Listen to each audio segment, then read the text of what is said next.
পঞ্চম প্রেগনেন্সি 7 মাস চলতেছে। আমি আসলে কীভাবে এত বেশি পছন্দ করি আমি ভাবতেও পারি না। আর প্রেগনেন্সিতে নিজের ইচ্ছা মতো কোনো খাবার খেতে না পারলে কতটা যে খারাপ লাগে এটা আসলে যারা প্রেগনেন্ট তারাই বুঝতে পারবে। ওরা কি আমার ভালো চাবে? চাবে না, ওরা শুধু হিংসাই করবে, জ্বলে পড়ে মরবে আর নেগেটিভ চিন্তা ভাবনা করবে। মানে আমি পুরো অবাক হয়ে গেছি, যাকে বিশেষ করে এই কথাটা বললাম সে মানুষটাই আমার ক্ষতি করে বসলো। মনে হয় কি পৃথিবীর সব কিছু নিচে নেমে গিয়েছে এরকম মনে হয়। মনের জোরটাই হচ্ছে সবচেয়ে বড় জোর। মনের জোর ছাড়া কোনো কিছুই সম্ভব না। দিন শেষে একটা মেয়ের কাছে তার সন্তান সব কিছু। সন্তানের মতো সেবা, সন্তানের মতো ভালোবাসা, সন্তানের মতো কেয়ার এটা আসলে অন্য কেউ করতে পারে না। আমার এই বড় 2টা বাচ্চা না থাকলে আমার যে কী হতো। আমার বড় 2টা বাচ্চা আমার জীবনে আশীর্বাদ হয়ে এসেছে। পঞ্চম সিজারের জন্য আমার ডোনার লাগবে 3 জন। রক্তের পরিমাণ ঠিক থাকলেও ডোনার লাগবে। সিজারের সময় কখন কী হয় কেউ বলতে পারে না, অনেক বেশি রক্তক্ষরণ হয়। যদি পুরুষেরা এসব কাজ করতো তাহলে বুঝতো যে এসব কাজগুলো করতে একটা মেয়ের কতটা কষ্ট হয়, তার মধ্যে আবার প্রেগনেন্ট অবস্থায়।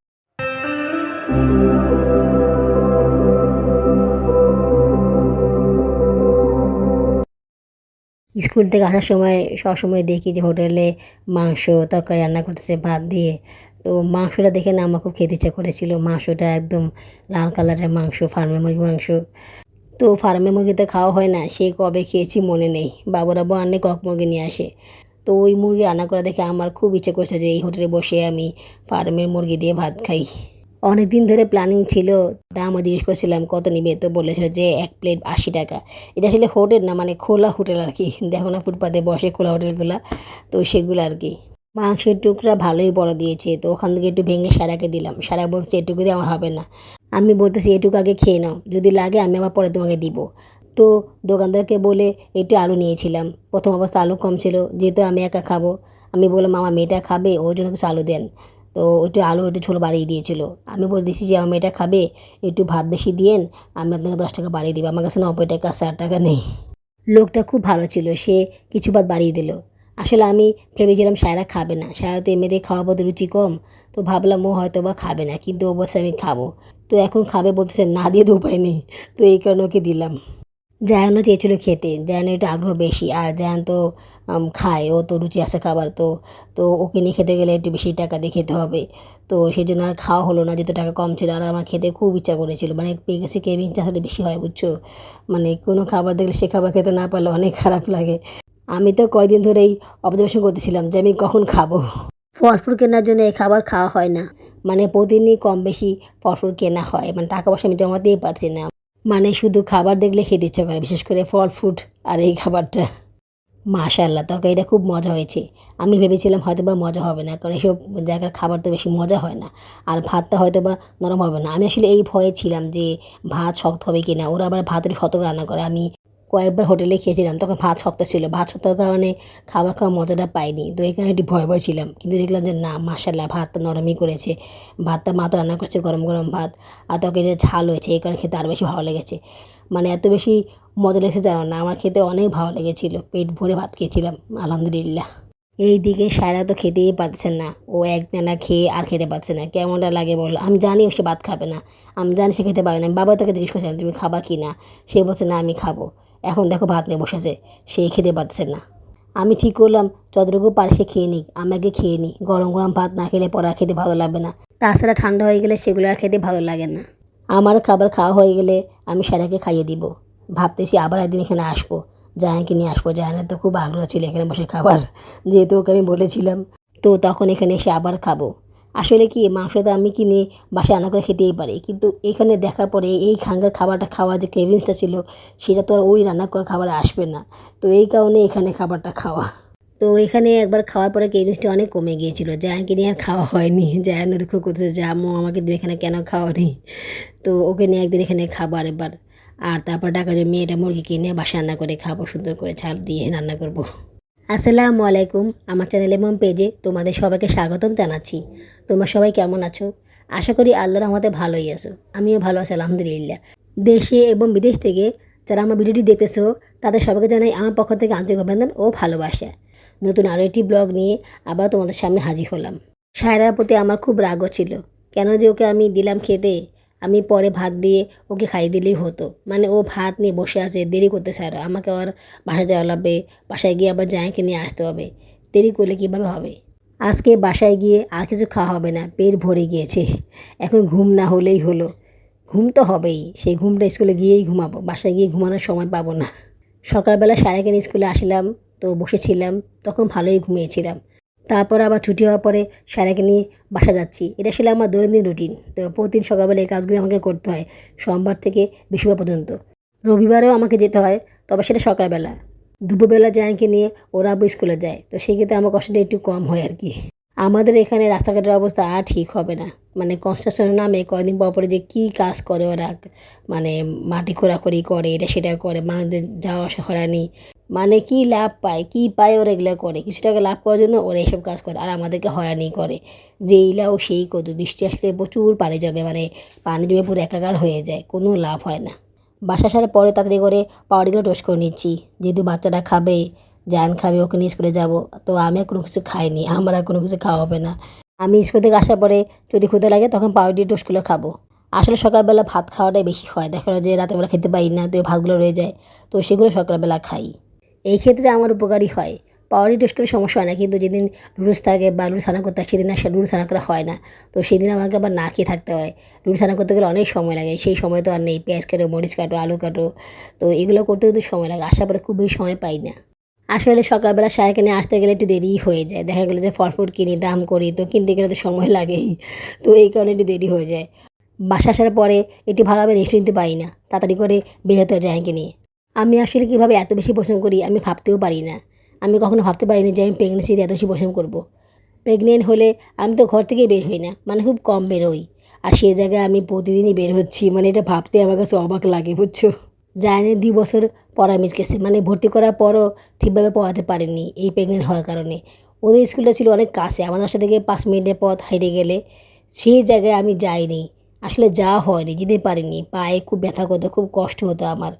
কিন্তু এবারে যে আমি কীভাবে পারতেছি আল্লাহ মালুম। মানে আমি ভাবতেও পারি না যে আমি কীভাবে এত দূর দূর হেঁটে স্কুলে যাচ্ছি। তাও ১ বার ২ বার না, ৪ বার, মানে ৪ বার আমি হেঁটে হেঁটে স্কুলে যাচ্ছি, আসতেছি। মানে সকালবেলা ভোরবেলা উঠতেছি, আবার এসে আবার যাচ্ছি, আবার স্কুল থেকে এসে বাসায় বসে বাচ্চাদেরকে পড়াচ্ছি, আবার ঘরের কাজ করতেছি। মানে এত কিছু আমি কীভাবে করতেছি আমি আসলে নিজে হতবাক আমাকে দেখে। এই আন্টির সাথে আমার অনেক খাতির। আন্টি আমাকে খুব পছন্দ করে, আমি ওনাকে অনেক পছন্দ করি। উনি প্রতিদিন স্কুলে বসে বসে অনেক ধরনের খাবার খায়, ব্যাগ থেকে বের করে বের করে। তো আমাকে দেয়, আমি খাই, আবার আমি ওনাকে দিই, উনি খায়। তো ওনাকে আমি আবার বলেছিলাম আমার প্রেগনেন্সির খবরটা। মানে উনি না আসলে একটু স্মৃতিভ্রষ্ট, মানে ওনার ব্রেনে একটু সমস্যা আছে, উনি সব কিছু মনে রাখতে পারে না, ভুলে যায়। প্রতিদিনই আমাকে জিজ্ঞেস করে যে আমার কয়টা বাচ্চা, আর আমি প্রতিদিনই বলি যে আমার ৪টা বাচ্চা। পেয়ারা কিনে নিয়েছিলাম, পেয়ারা খেতে এত ভালো লাগে, বিট লবণ দিয়ে পেয়ারা খেতে অনেক ভালো লাগে। তো স্কুলে পেয়ারা নিয়ে আসলাম, তো পেয়ারা খাচ্ছি, পেয়ারাটা খেতে আসলে আমার ভালো লাগতেছে। টাকা যা পেলাম সব খরচ করে ফেললাম, মানে ইদানিং কয়েকদিন ধরে এরকম হচ্ছে, টাকা পয়সা জমাতেই পারছি না, খালি খাওয়া খালি খরচ করা, মানে নিজেকে সম্বরণ করতেই পারছি না আমি। তাও ভালো, স্কুলে দেওয়ার উছিলায় কিছু টাকা পাই, সেই টাকা দিয়ে আমার মন মর্জি মতো কিছু খাবার খেতে পারি। যদি স্কুলে না যাওয়া হতো তাহলে আমি এই টাকাটা পেতাম না, আমার মন মর্জি মতো কোনো খাবার খেতে পারতাম না। আর প্রেগনেন্সিতে নিজের ইচ্ছা মতো কোনো খাবার খেতে না পারলে কতটা যে খারাপ লাগে, এটা আসলে যারা প্রেগনেন্ট তারাই বুঝতে পারবে। জায়ানের ছুটি হয়ে গিয়েছে, স্কুলের ক্যান্টিন থেকে কিছু খাবার কিনে নিলাম। এই ক্যান্টিনের সমোসাটা খুব মজা হয়, তো ২টো সমোসা নিলাম। ২০ টাকা ছিল আমার কাছে, তো সেই ২০ টাকা খরচ করে ফেললাম। মানে খরচ করা শুরু করলে শুধু খরচই করা হয়, এই খরচ করা কম হয় না। আবার টাকা জমানো শুরু করলে টাকা জমানো হয়। যদি আমি নিজেকে সম্বরণ করতে পারি, টাকা জমাতে পারি, সেক্ষেত্রে খাবার খাওয়ার জন্য এত বেশি খারাপ লাগে না। ক্রেভিংস তো কাজ করেই, তখন মনকে মানায় যে যা খাওয়ার খাইছি, বাকিটা পরে খাবো, টাকা জমিয়ে নিই তারপরে খাবো। তো সেই অনুযায়ী কাজ করি আর কি। তারপরও টাকা খরচ হয়ে যায়, যদিও সেটা খুব কম হয়, কিন্তু একদম যে খরচ হয় না তাও কিন্তু না। আমার প্রিয় লক্ষ্মী আপুরা, লাইক কি করেছো, নাকি চুপটি করে বসে আমার ভিডিওটি দেখতেছো? প্লিজ আপুরা লাইক করে দাও।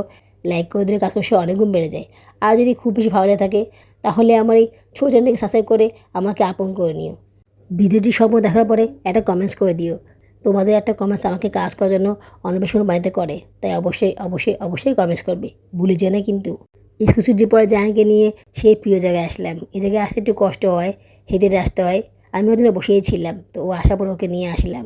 এখানে বসলে আসলে ও লেখাগুলো নিরিবিলি দেখতে পারি, ওখানে বসলে মানুষজনের ভিড় থাকে, আবার বসার জন্য চেয়ার পাই না, তো যার কারণে ওখানে ঠিকভাবে লেখাগুলো দেখতেও পারি না।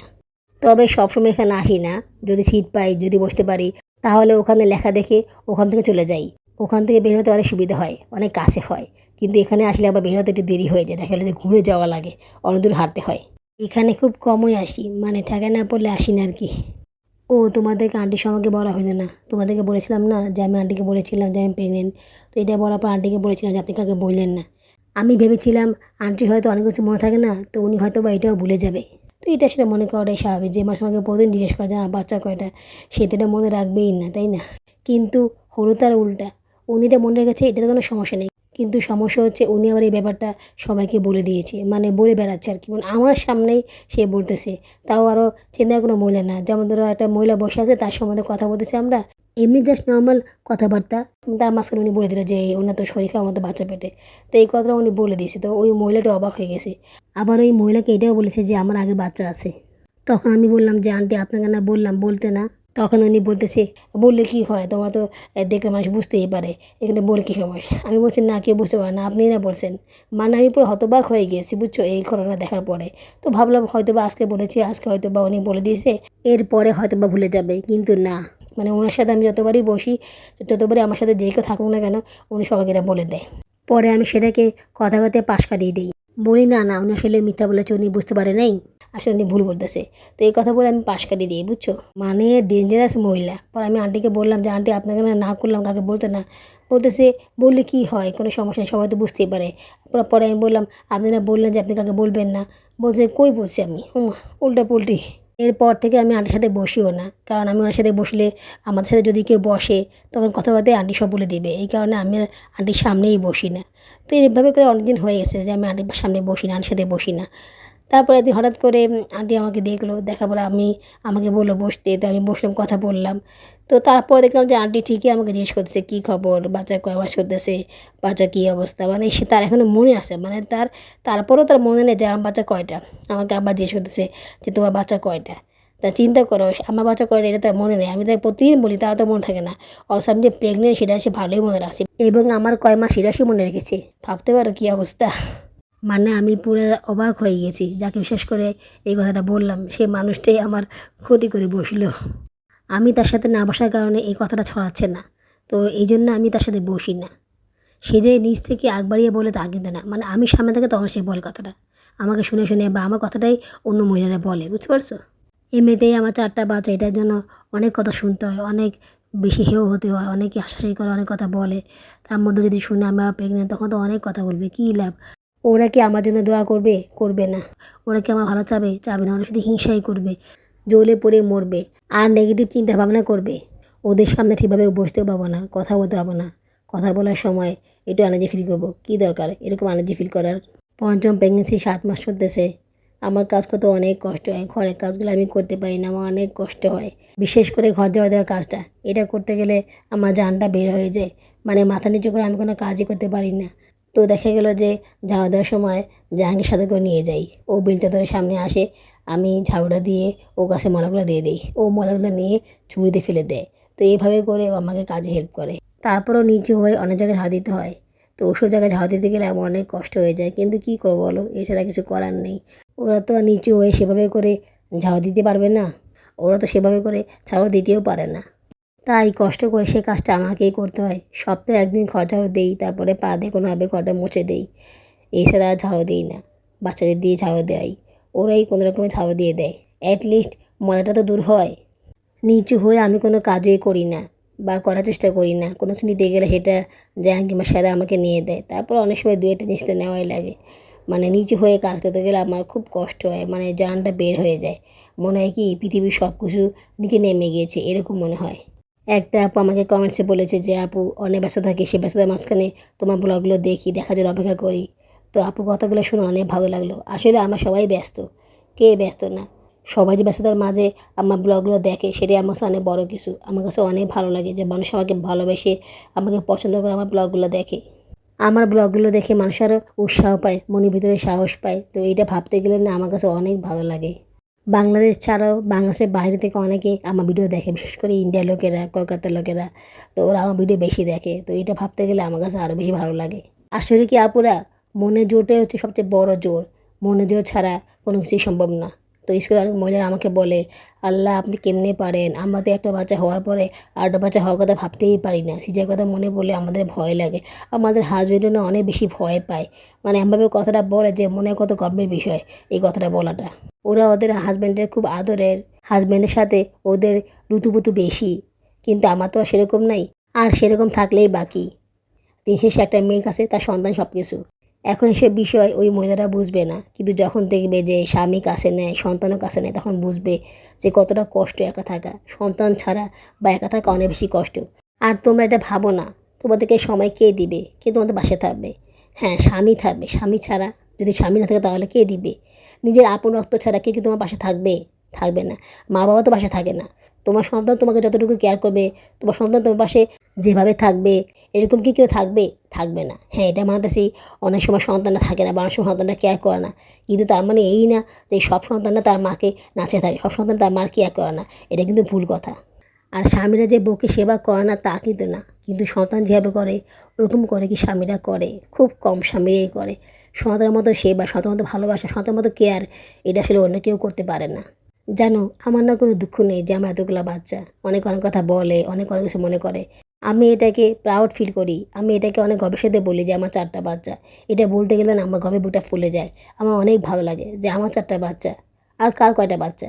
আমার 4টা বাচ্চা। এটা ভাবতে গেলে আমার কাছে অনেক ভালো লাগে, নিজেকে অনেক সুখী আর লাকি মনে হয়।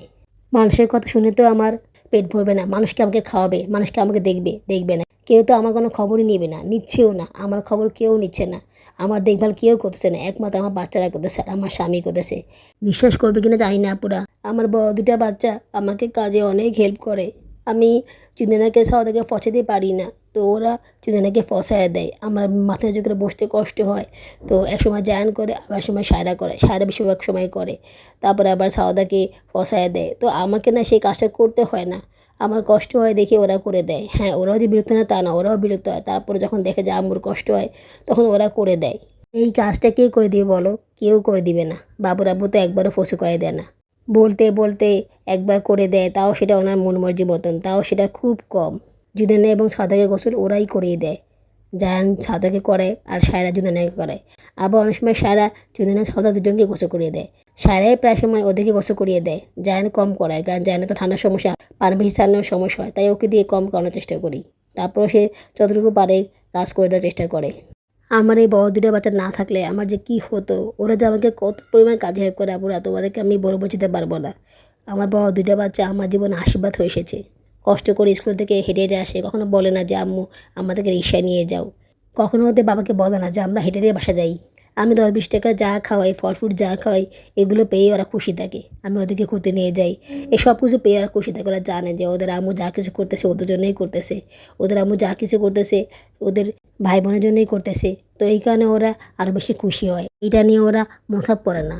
অনেক সময় অনেক খাবার থাকে যেগুলো ওদেরকে দেই না, মানে ওদেরকে বাদ দিয়ে ছোটো 2 বাচ্চাকে দেই, যেহেতু ওরা ছোটো, ওদের খাবার চাহিদা বেশি, ওদের ইচ্ছা করে বেশি খেতে, ওরা কান্নাকাটি করে, তো এই জন্য আমি ওদেরকে দেই। তো এই কারণে অনেক সময় ওরা মন খারাপ করে, তারপর ওরা কিছু বলেন না। আমি ওদেরকে বুঝাই, তোমরা তো অনেক খেয়েছো, তোমরা তো ওদের থেকে বড়, তোমরা তো না খেয়ে থাকতে পারবা বা তোমরা তো সহ্য করতে পারবা, কিন্তু ওরা তো সেটা পারবে না, ওদের তো খেতেই হবে, ওদের তো অনেক বেশি খারাপ লাগে। এইভাবে করে বলার পরে ওরা বুঝে, ওরা স্যাক্রিফাইস করে, ওরা শেয়ারিং করে। এটা আসলে সবসময় করতে হয় না, মাঝে মাঝে করতে হয়। দেখে ওরা যে বিস্কুট আছে 2 প্যাকেট, তো 2 মেয়ে তো খাবে 2 প্যাকেট বিস্কুট, ওরা তখন দেখে যে ওদের ভাগে বিস্কুট জোটে না। তো এরকম হয় আর কি। 5ম সিজারের জন্য আমার ডোনার লাগবে 3 জন, এটা হাসপাতালে মহিলারা বলে দিয়েছেন। এটা নিয়ে হাজব্যান্ড খুব টেনশনে আছেন, মানে সিজারের খরচ থেকে এই টেনশনটা ওনার মধ্যে বেশি কাজ করে, কারণ ডোনার পাওয়া যায় না, ডোনার পাওয়া অনেক কষ্টকর হয়ে যায়। গত প্রেগনেন্সিতে উনি অনেক কষ্ট করে 2 জন ডোনার রেডি করেছেন, তাও তারা অনেক পরে এসেছেন। এইটা নিয়ে উনি অনেক টেনশনে ছিলেন, নার্সরা তো পাগল বানিয়ে ফেলেছে। ডোনার কই, ডোনার কই, ডোনার না আনলে হবে না, ডোনার আনতে হবে, নাহলে সিজার করা যাবে না। তো এটা নিয়ে অনেক বেশি টেনশনে ছিলেন উনি। রক্তের পরিমাণ ঠিক থাকলেও ডোনার লাগবে, সিজারের সময় কখন কী হয় কেউ বলতে পারে না, অনেক বেশি রক্তক্ষরণ হয়, তাই ওরা ডোনার নেওয়ার জন্য অস্থির হয়ে থাকে। এই টেনশনটাই বাবুরাবু বেশি করে, উনি আমাকে বারবার বলে তুমি কী করবো আমি জানি না, আমি তোমার জন্য ডোনার সংগ্রহ করতে পারবো না, তুমি ডোনার সংগ্রহ করে দিবা, আমি জানি না কেমনি কী হবে, এই ডোনার পাওয়া অনেক কষ্টকর বিষয়, আমি ডোনার সংগ্রহ করতে পারবো না। তখন আমি বলি আমি কোথায় পাবো, আমার যারা আছে ওরা তো মেয়ে, ওরা তো রক্ত দিবে না, তো আমি কোথায় সংগ্রহ করব? তো এই কথা বলার পরে উনি আরও বেশি খেপে যায়। হ্যাঁ, তোমার তো আত্মস্বজন আছে, তোমার তো লোক আছে, ওরা কি পাবে না রক্ত দিতে? রক্ত দেওয়ার সমস্যা না, কিন্তু সবারই তো প্রবলেম থাকে, সবারই তো মনে করো যে বাসায় বাচ্চা থাকে, ওদেরও তো বাচ্চা হবে বা হওয়ার মতো অবস্থা, এরকম তো অনেকেরই আসে। তো চাইলেই তো আর সবাই রক্ত দিতে পারে না, তাই না? তারপরে বাবুর আব্বু একজন লোক সংগ্রহ করেছেন, কিন্তু আরও লাগবে, এটা নিয়ে খুব টেনশনে আছেন উনি। বাবুর আব্বু এখন থেকেই সিজার জন্য টাকা পয়সা জমাচ্ছেন, যেহেতু সিজার হবে 50,000 টাকা, ওর সাথে ভালোই লাগবে। তো উনি যদি আমাকে বলে যে কিছু করতেছেন না বা কিছু করতে পারবেন না, কিন্তু ভিতরে ভিতরে উনি টাকা পয়সা ম্যানেজ করার চেষ্টা করতেছেন, বুঝছো? এখন আবার ওনার মনটা একটু নরম হয়েছে, যে দেখে আমার শরীরটা খারাপ, আমি হাঁটতে পারি না, আমার কাজ করতে কষ্ট হয়। তো এসব দেখে ওনার মনটা একটু নরম হয়েছে, খুব বেশি না, মানে একটু নরম হয়েছে। এখন উনি চেঁচাচেঁচি কম করেন, মানে এখন একটু কিছুটা ফিল করতে পারছেন যে এই সময় বেশি চেঁচে করা ঠিক না। তারপরেও যে একদম করেন না তা কিন্তু নয়, মানে করেন, তবে আগে থেকে একটু কম আর কি। রান্না করার পরে নুডলস রান্না করে নিলাম। নুডলস ছিল বাসায়, তো সেগুলো রান্না করে নিলাম। সকালবেলা উঠে আসলে নাস্তা বানানো সম্ভব হয় না। সকালবেলা উঠে মেয়েকে নিয়ে স্কুলে যাওয়া লাগে, আবার মেয়েকে বাসায় দিয়ে ছেলেকে নিয়ে স্কুলে যাওয়া লাগে। তো এর মাঝখানে আসলে নাস্তা বানানোটা খুব কষ্টকর হয়ে যায়। নাস্তা বানাতে গেলে আরও বেশি দেরি হয়ে যায়, তাই সেই ঝামেলায় যাই না। বেশি দরকার হলে স্কুল থেকে একেবারে এসে তারপর নাস্তা বানাই, যদি বানাতে হয় আর কি। না হলে আমি ভাত খেয়ে নেই, আর বাচ্চাদেরকে কোনো রকমে নুডলস রান্না করে দিয়ে দিই, বা অন্য কিছু থাকলে সেগুলো শর্টকাট দিয়ে দিই। আজকে ডাল দিয়ে পরোটা তরকারি রান্না করলাম। পরোটা তরকারি আসলে নর্মাল খেতে ভালো লাগে না, ডাল দিয়ে খেলে খেতে ভালো লাগে বেশি। মাছ তো নেই, তাই ডাল দিয়ে রান্না করি। বাচ্চারা খুব পছন্দ করে, হাজবেন্ডও খায়, তাই কোনো সমস্যা হয় না। মাঝে মধ্যে হাজবেন্ডের বিরক্ত হয়ে যায়, সব কিছুতে ডাল দেওয়া কেন? তখন আমি বললাম, মাছ আনো না কেন? মাছ আনতে পারো না? মাছ না আনলে এভাবে করে খেতে হবে। তারপর আর কিছু বলে না। রুটি খাওয়ার জন্য মাঝে মাঝে চিড়িচিড়ি করে যে আমাকে রুটি বানিয়ে দাও, আমি রুটি খাবো। তখন আমি বলি, যদি শরীর ভালো থাকে তাহলে বানিয়ে নিব, তাও সেটা বন্ধের দিনে। স্কুল চলাকালীন সময়ে আমি রুটি বানিয়ে খাওয়াতে পারবো না। বাচ্চাদের নিয়ে স্কুলে যাওয়া আসা করে, আবার রান্নাবান্না করে, এগুলো তো কম কাজ না। তোমার যদি খেতে ইচ্ছে করে তুমি বাইরে থেকে কিনে খেয়ে নাও, সমস্যা তো নাই। তাছাড়া রুটি বানাতে গেলে তো আর কম বানাতে হবে না, অনেকগুলো বানাতে হবে। তুমি খাবা, বাচ্চারা খাবে, আমিও খাবো। তো সেক্ষেত্রে সময়ও বেশি লাগবে, আর আমি এই শরীর নিয়ে এসব কাজ করতে পারবো না, আমার খুব কষ্ট হয়, আমার জানটা বের হয়ে যায়। আর বানিয়ে বা লাভ কি? তোমার কাছে তো কোনো দাম পাই না, কোনো সুনাম পাই না, তুমি তো আমাকে কিছু দাও না বা খুশি হয়ে কিছু বলো না। স্কুলে গেলে রিক্সা ভাড়া খরচা দাও, আর এমনি অন্যান্য সময় তুমি আমাকে একটা টাকাও দাও না। তোমার কাছে হয়তো চাইলেও তুমি একটা টাকাও দাও না, তুমি আমাকে কোনো খরচই দাও না। আমার কিছু লাগলেও তুমি সেটা এনে দাও না, শুধু কি আমি, বাচ্চাদেরকে তো এনে দাও না। বারবার শুধু হিসাব করো। তুমি হিসাব করতে পারলে আমি হিসাব করতে পারবো না? আমার শরীরটা অনেক খারাপ থাকে, রাতের বেলা আমি কোনো কাজই করতে পারি না। অনেক কষ্ট করে রান্না করি, পেট ব্যথা করে, হাঁটতে পারি না, ইচ্ছা করে শুয়ে থাকি, শুয়ে থাকলে আবার উঠতে পারি না। মানে এমন একটা অবস্থা হয়ে যায় আমার কাছে। কিন্তু উনি তো সেটা দেখে না। উনি আসার পরে আমাকে খাবার দাও, খাবার দাও, আমার ক্ষুধা লেগেছে, আমাকে খাবার দাও। খাবার না দিলে উনি পাগল হয়ে যায়। এই খাবারগুলো রান্না করতেই আমার যে কষ্টটা হয়, জানটা বের হয়ে যায়। আবার অন্য কিছু করবো কীভাবে? আবার বড়দি বাচ্চাকে পড়াশোনা করা, ছোটদি বাচ্চাকে দেখাশোনা করা, এগুলো তো কম না। যদি পুরুষেরা এসব কাজ করতো তাহলে বুঝতো যে এসব কাজগুলো করতে একটা মেয়ের কতটা কষ্ট হয়, তার মধ্যে আবার প্রেগনেন্ট অবস্থায়। কথা বলতে বলতে ব্লগটা শেষ হয়ে গেল। আগামী ব্লগে দেখা হবে। আল্লাহ হাফেজ।